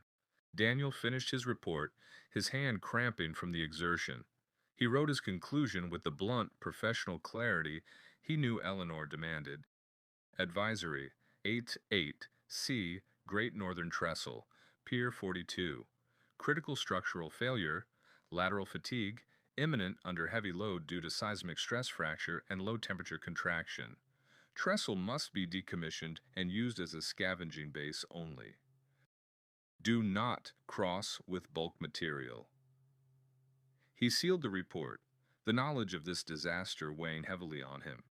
He had just saved the lives of hundreds, but he had also closed the single most vital long-distance logistical route for the new order. This would not be met with simple thanks. It would be met with an entirely new set of impossible demands. Eli, meanwhile, was learning the cruel objective lessons of the cold. His task had shifted from collecting dry wood to clearing snow from their camouflage cistern intake. On one of his scouting runs for dry branches, he found what remained of the scavenger tribe. He ran back to Daniel, his eyes wide. "Uncle Daniel, come quickly. There's something near the lower creek." Daniel and Mara followed him. Near the dried-up river intake, the one Daniel had diverted, was a clearing. The scavengers hadn't died from poison. They had simply broken apart. All that remained was debris, Rusted cans, discarded clothes, and evidence of frantic, disorganized flight. They had packed no supplies, they had simply fled the sudden dryness of the water source, moving chaotically into the hills. But then Daniel found one piece of evidence that chilled him, a rough hand-drawn map scratched onto a piece of slate. It showed their current position, the river basin, with an angry, crude arrow pointing north, toward the hills, and a large, jagged X marked on the area of their hidden blockhouse. "They knew we were here," Mara whispered, her voice cracking. "They were coming back." The scavengers had not been defeated by sickness or death. They had been disrupted by Daniel's technical intervention, fragmented and driven out. But their last act was to mark the location of the safe place they had been denied. Daniel's moral choice had avoided poisoning, but it hadn't avoided retaliation. As they trekked back, the temperature dropped suddenly. The wind picked up, and within minutes, the air filled with large, heavy flakes of snow. It was a blizzard arriving with brutal speed, covering the ground and erasing all tracks, both theirs and the scavengers. They made it back to the blockhouse just as the world dissolved into white. The air temperature plummeted below freezing. The true test had begun. They were isolated, concealed, and warm, but trapped by the severity of the climate. Daniel sealed the heavy door, listening to the roar of the wind outside. He looked at Mara, then at Eli, cozy by the stove. He had secured their immediate safety. He had secured their long-term supply line. He had maintained his moral core. But the delivery of the rail network report meant the coalition would soon be back with a new demand, a demand that would be far more complicated than closing a pipe. The coalition had lost its primary logistical route, and they would look to their chief infrastructure advisor for an answer. Daniel looked down at the axe resting by the door. His problem was no longer technical, it was political. He had created a dependency loop with Eleanor Vance, and now that Winter had locked them all into their positions, he was the essential asset that could not be allowed to leave. He was safe from the world, but he was exposed to the woman who now ran it. 2 days after the blizzard locked the valley down, Daniel received his reply. He found the note tucked beneath the heavy rock at the secondary cave rendezvous, placed there in the teeth of the unrelenting cold. The coalition's dedication to protocol was terrifying. The note was terse, written on the same high-grade stationery. Bridge advisory 8C received. Status critical. This failure compromises all north-south movement. Immediate consultation required to devise a new blueprint for logistical integrity. You will attend Rendezvous Point Delta. Do not bring the boy or the woman. Compliance is mandatory. Tomorrow, mid-morning, rendezvous. Point Delta, the old stone quarry shack. The stone quarry was 3 miles away, exposed to the howling wind and completely isolated. It was an intimidating, difficult meeting place, and the direct, uncompromising command was the clearest sign yet that Daniel's value had exceeded his right to autonomy. Mara didn't argue. She packed his small, cold ration of jerky and checked the concealed axe beneath his coat. "You're walking into a meeting where they know they can't afford to let you leave," she whispered, her voice tight with cold and worry. "They also know they can't afford to kill me," Daniel countered, pulling his knitted wool cap low over his ears. "My knowledge is the only map they have to the future. I have to give them a way out of the trestle problem, or they'll take me and force me to find one." He left the security of the blockhouse, stepping out into a world of blinding white. The snow was knee-deep and silent, and the cold was a constant physical pain. He relied on the compass and the sheer memory of the terrain to find his way to the quarry. Rendezvous Point Delta was a single decaying shack made of rough-hewn stone overlooking a massive snow-filled pit where rock had been mined for generations. The wind howled through the broken window frames. Eleanor Vance was there, flanked by 3 men. These weren't the silent carriers of the supply drop. These were hard men, and they watched Daniel with the unblinking intensity of trained bodyguards. Eleanor sat on a crate dressed in a heavy military-grade wool coat, her face set in grim determination. "Your report on the trestle is accurate," Eleanor stated, skipping any preamble. "We sent a team. The pier is compromised. You have closed the entire north-south route. We have a population of 40 people waiting on the north side of the gorge for essential relocation, and we have bulk fuel and seeds we need to move south. Without that trestle, We die by spring. Fix it, Mr. Cole. I cannot fix a catastrophic structural failure of that magnitude, Madam Vance, Daniel replied, stamping his feet against the cold floor. Not without a team of 50 men, heavy equipment, and a year of clear weather. The trestle is decommissioned. It must be avoided. Eleanor leaned forward, her voice dropping to a controlled, dangerous pitch. That answer is unacceptable. You are the chief infrastructure advisor.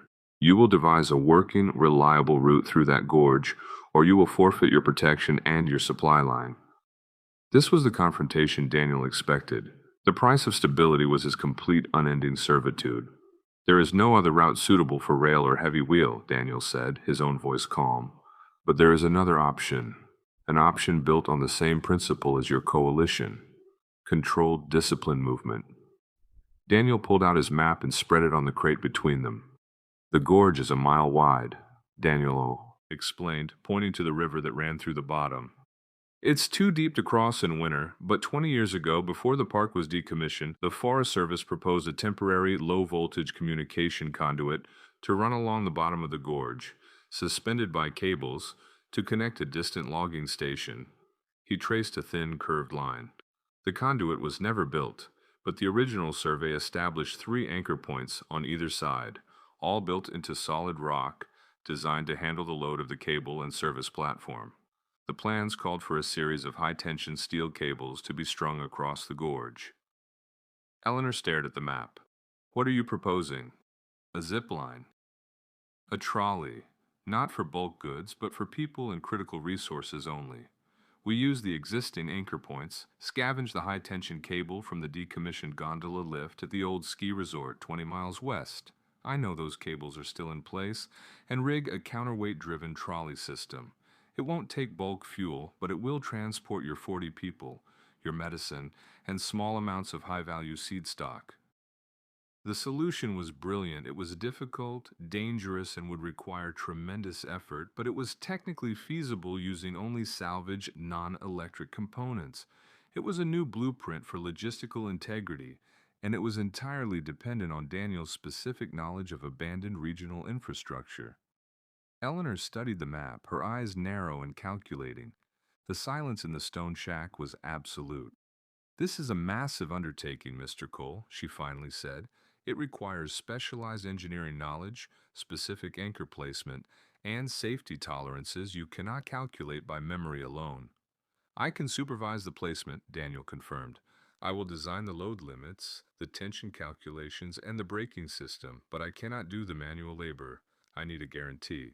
He looked past Eleanor to the 3 silent guards. I need a written, signed agreement establishing my continued independence, my family's protection, and a guarantee of 5 years' supply of viable seeds in exchange for this design and supervision. Eleanor leaned back, a slow, predatory smile touching her lips. You bargain well, technician. You understand the cost of competence. She pulled a leather-bound folio from her satchel, her legal documentation, and with a heavy lead pencil, she drafted the contract right there on the crate, signing it with the flourish of a retired judge. She handed him the document.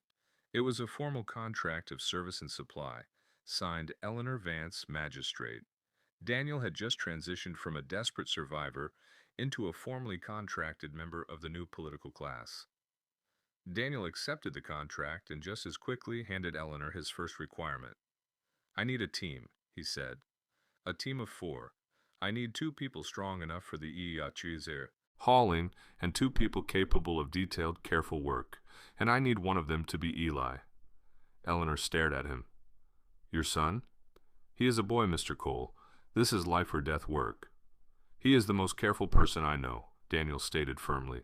He knows the value of precision, and he is the one person I can guarantee will not contaminate the work site with sloppiness or panic.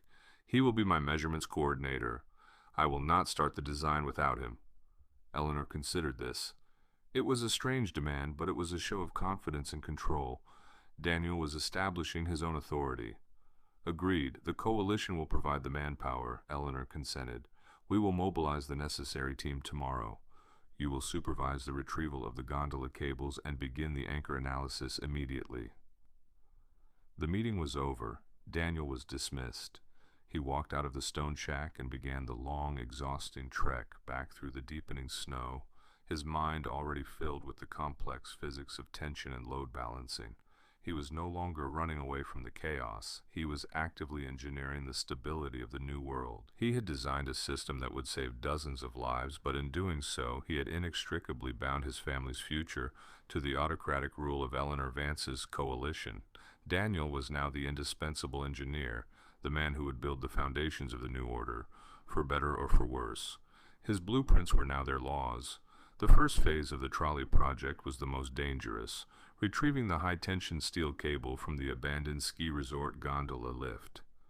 The resort was 20 freezing miles west, deep in the mountains, and Daniel knew the scavenger tribe would have melted or destroyed anything of value there that wasn't bolted down. Eleanor Vance provided Daniel with his team, 4 large, silent, competent men from the coalition, led by a former logging foreman named Marcus, who possessed the raw strength and knowledge of rigging Daniel desperately needed. And, as demanded, Eli was there, bundled in heavy wool, his small presence adding a strange mixture of tension and comfort. The journey was a 3-day silent march through the white, frozen wilderness. When they reached the resort, it was a skeleton of shattered glass and looted wood. The gondola cables, however, were still largely intact. The coalition's manpower was essential here. Under Daniel's direction, they used muscle, scavenged industrial cranks, and brute force to unspool and cut the miles of heavy steel cable. Daniel supervised Eli, who was tasked with the critical role of cable inspection. Eli's small hands and focus allowed him to check every inch of the cable for burrs, kinks, and structural rust, imperfections that could cause a catastrophic failure under load. Eli worked tirelessly, driven by the seriousness of his job, knowing that this single piece of cable was the difference between life and death for 40 people. The second phase was the construction. The coalition established a heavily guarded camp near the Great Northern Gorge, the sheer sides of which were now slick with ice. The wind was a constant shrieking enemy. Daniel, Marcus, and the team scaled the rock faces using salvaged pitons and heavy hammers to secure the 3 pre-surveyed anchor points on each side of the gorge. The work was terrifying. Daniel, the soft-handed engineer, found himself clinging to icy rock walls, trusting his life to the hands of men whose loyalty was to Eleanor, not to him. His technical brilliance lay in the tension and load distribution. The trolley couldn't run on electric motors. It had to rely on a counterweight and pulley system, a simple, elegant piece of 17th century physics. If the tension was too loose, the trolley would sag into the gorge. If it was too tight, the anchors would rip from the rock. Daniel stood on the edge, shouting instructions against the wind, using his new precise drafting tools to guide the coalition men in placing the enormous salvage pulleys and winches. He demanded absolute precision. Marcus, that anchor is 2 degrees off the vertical load line. If it shifts, the entire system shears. Tear it down and reset the pitch angle. Marcus, initially resentful of the city man's commands, quickly realized Daniel's precision wasn't arrogance. It was prophecy. Daniel could see the unseen forces that would break the system. Marcus learned to obey, and the coalition men learned to build a structure based not on brute strength, but on mathematical truth. After 3 weeks of relentless, brutal labor, the trolley system stood complete. The heavy steel cables spanned the mile-wide gorge, pulled taut and shining in the pale winter sun. A simple wooden trolley car, built from scavenged lumber, hung ready beneath the cable. The day of the load test arrived with a clear, merciless sky. Daniel stood opposite Eleanor Vance on the south side of the gorge. The entire coalition leadership was present, silent and heavily armed. The atmosphere was one of strained, cold expectation. This was more than a technical test. It was a test of Daniel's contract, his word, and Eleanor's judgment in trusting him. "The design is complete, Madam Vance," Daniel announced, his voice steady despite the cold. "The tension is set for a maximum live load of 500 pounds, 2 adults or 1 person and supplies. The braking system is manual, friction-based, and operated from this side." Eleanor nodded, her face unreadable. "A design is only as good as its materials, Mr. Cole. The coalition does not risk its people on untested assets." She then gave a quiet command. Marcus and two other men loaded the trolley car with heavy sandbags. Not 500 pounds, but an intentional overload of 700 pounds, a punishing test that exceeded the safety margin. "We test to failure, technician," Eleanor stated. "If the system holds, you are our future. If it fails, the contract is voided, and we will require you to stay until you provide an alternative." The unspoken threat was clear. Daniel's blood turned to ice. They were testing his limits, not the trolleys. He knew, technically, the system should hold. The safety margin was generous. But metal under extreme cold was unpredictable. Eleanor gave the signal. Marcus engaged the winch, and the trolley, groaning under the immense weight, began its long, slow journey across the mile-wide gorge. The silence that followed was broken only by the high singing whine of the steel cable stretching against the anchors and the creak of the pulley system. Every eye was fixed on the tiny wooden box moving slowly over the mile of emptiness. At the midway point, the trolley hit a section of the cable that Eli had flagged as slightly rusted. The car jolted violently, swaying over the gulf. A collective gasp rose from the onlookers. Daniel's eyes were fixed on the tension indicators he had placed near the winch, small, improvised devices that showed the strain on the anchor point. The tension spiked, then held. The trolley continued. Inch by agonizing inch, it reached the north side, settled against the braking pad, and stopped. The coalition men on the far side checked the anchors and signaled success. The steel cable had held. Daniel's blueprint had become a lifeline. The test was successful. Daniel had delivered the impossible. Eleanor Vance walked up to him, her cold expression replaced by one of profound respect. She didn't offer a handshake, she offered a summary. "You have proved your value, Mr. Cole. You are not just a technician. You are an asset of necessary complexity. The 40 people on the north side will cross safely by tomorrow night. The coalition has a path forward." She paused, looking out over the white, indifferent landscape. "But now your independence must end. The scavengers you displaced are still out there, and they are now hunting for the source of their problems. Your continued isolation is a security risk to my command structure. Your knowledge cannot be allowed to wander." She handed him a small, heavy pouch. It was full of salt, medicine, and a variety of preserved goods, the 5-year supply, delivered up front. "The contract is fulfilled," Eleanor stated. "You and your family will relocate to a secure, subsidized location within the coalition's perimeter. You will continue your work from a guarded location, and your safety will be absolute. You are indispensable, Daniel. You are the architect of the new order, and we must own the architect." Daniel looked down at the pouch of goods, the tangible proof of their safety, and at the gorge, the proof of his skill. He had won the battle for survival, but lost the war for freedom. He had built a stable society, and that stability now demanded his obedience.